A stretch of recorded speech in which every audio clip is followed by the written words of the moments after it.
Nice. Wow. All right. Wow. That was tight. You had me at controlling the sky. Yeah. And so flying. yeah, our animation team, our cinema. Let's take a moment to look at that gun, though. Yeah. All right. So let's take a look at this weapon. It's fast firing. It's. Thomas, did you get the orbs to spin when he fires? I did not. Our tech, Not you personally. rigging You personally, group, Thomas. I You personally facilitated. didn't get it. But yeah, no, it's wonderful. There's a lot of new tech that went into this one as well. You can see, I think it's an armillary. I can never pronounce Armillary. that. Yes, I can never pronounce that correctly, but it's really kind of key to the gun. This gun is it's obviously a gun, right? You can see where it shoots from. It has that kind of instant feedback. There's also something you'll see with this, which is kind of like that progressive kind of like feedback on the fire, which is really nice and a new feature we've added for this. And then the weapon itself, though, just has this unique feel that is tied into his theme. Adam, who's basically our lead weapon artist, is responsible for working on the model for this one. So he did a great job. It's and killer, man. I think its presentation, both in 1P and obviously in 3P, is just dead on. It certainly is killer.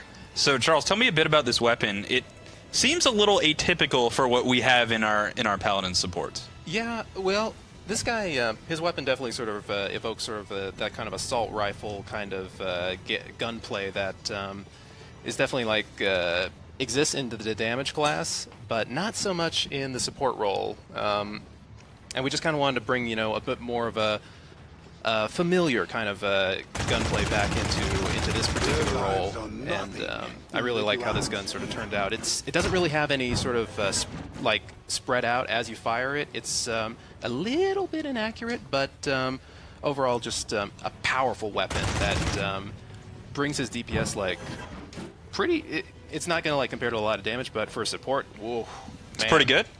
All right. It's good. Well, we've got his weapon. Can we check out his healing and explain a little bit about how this works? I see the Lotus over his head. I saw it flash in his left hand too. So what's that actually doing right now? All right, now the ally's at full health right now, but if they were damaged, they'd be getting a nice chunky heal for a long time. That is, this is like basically a heal over time that lasts about 10 seconds. And it goes at about like 250 health per second, so it's not as like crazy healing power as like a Maldamba or Ceres, but the time that it stakes on them can really add up if they're in the fight or if they're just like poking out from corner and corner. Can I have multiple of those out at the same time? Yes, you can. The cooldown on this is already at like 8, and the lifetime on this is 10. So if you keep your heals going, if you keep your cooldown cards up, you can get your whole team like buffed and healed and good to go for the entire fight. All right. Well, you showed me how to kill people. You showed me how to heal people. What else does he do? One more thing about this heal that it's also one of the only heals that does not require like line of sight to actually apply. Like that's big. You can go behind like that corner in that building and look at them, and just heal them. They're good to go. You can go do your thing. So what you're telling me is, if my buddy Garrett, if we queue together, which we don't, because he's not a very good friend, and he's playing Maeve, and he's just doing all his zippity-doo, jumping around, I can just heal him through walls. And it's cool. And it'll just be on him for like 10 seconds? That's right. You're too good to me, Charles. All right. Tell me about this Q. What does it do? All right. This Q is, I think, my new favorite sort of CC in the game. It is, it's called Void Grip.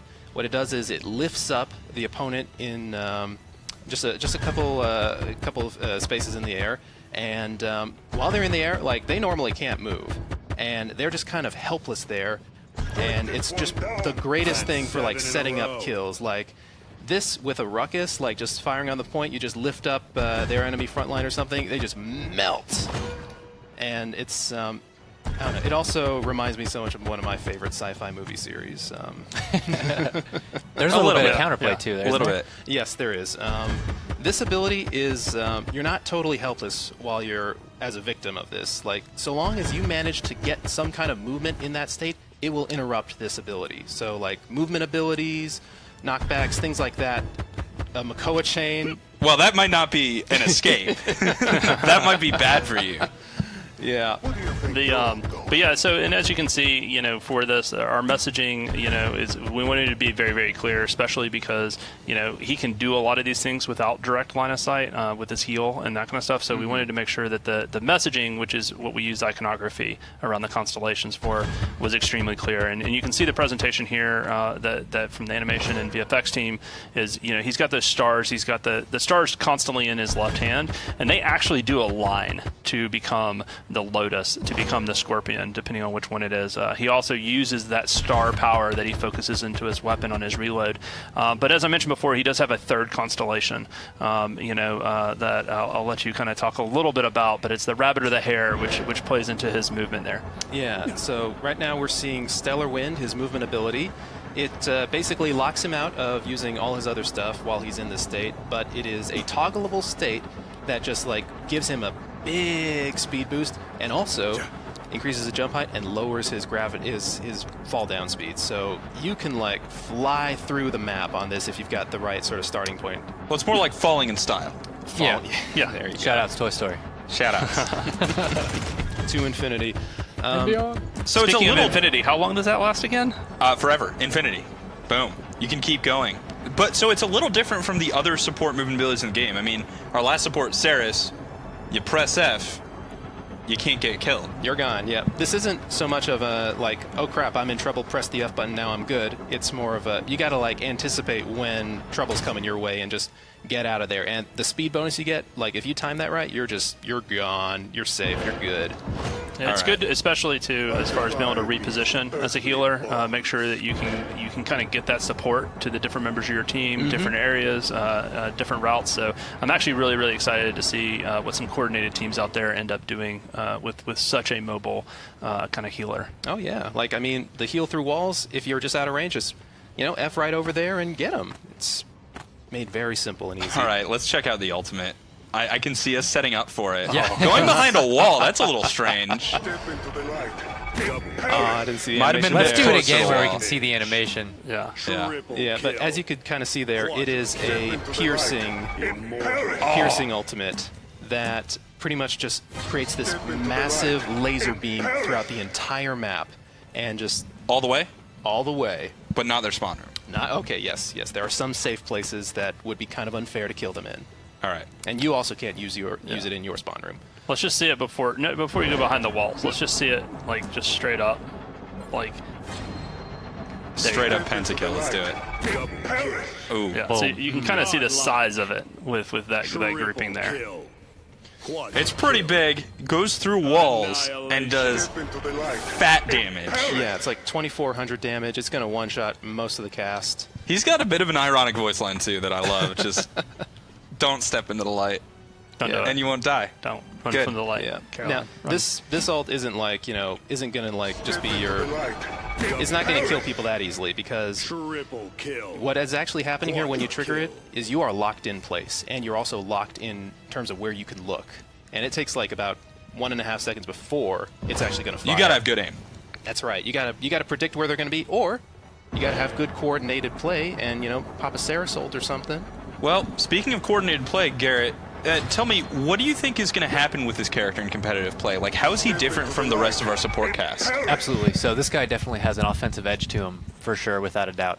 He has the closest thing to an assault rifle of any of our support characters. He has a very aggressive CC ability in that you can set up a pick with it with the press of a button. Definitely will kind of, if you pick up someone's support, it can get mowed down just like that. Also, an interesting bit of counterplay we found in playtesting is that this actually character counters Ashe, an Ashe ult, actually very effectively. Whenever she jumps in, you can A, catch her in the air before she even lands, or just lift her out of her safe space when she hits the ground, and then completely nullifies her ult. So really cool interactions and counterplay there. And it's the first, like, damage support ult. Yes, absolutely. Boom. It's so cool. And actually, something that we didn't mention, and it's kind of hard to tell in that perspective, is that all along the path of that beam, there are VFX tells. There's these concentric rings that are spawning in world space that very clearly outline the damage area that's going to fill up with that big burst damage. So it's not just something that's magically going to kill you through a wall. It will very clearly dictate where the damage is going to be and leaves it up to you to exit that space. Yeah, I also saw the midair freeze, which is dope. Yeah, yeah. It's cinematic. Little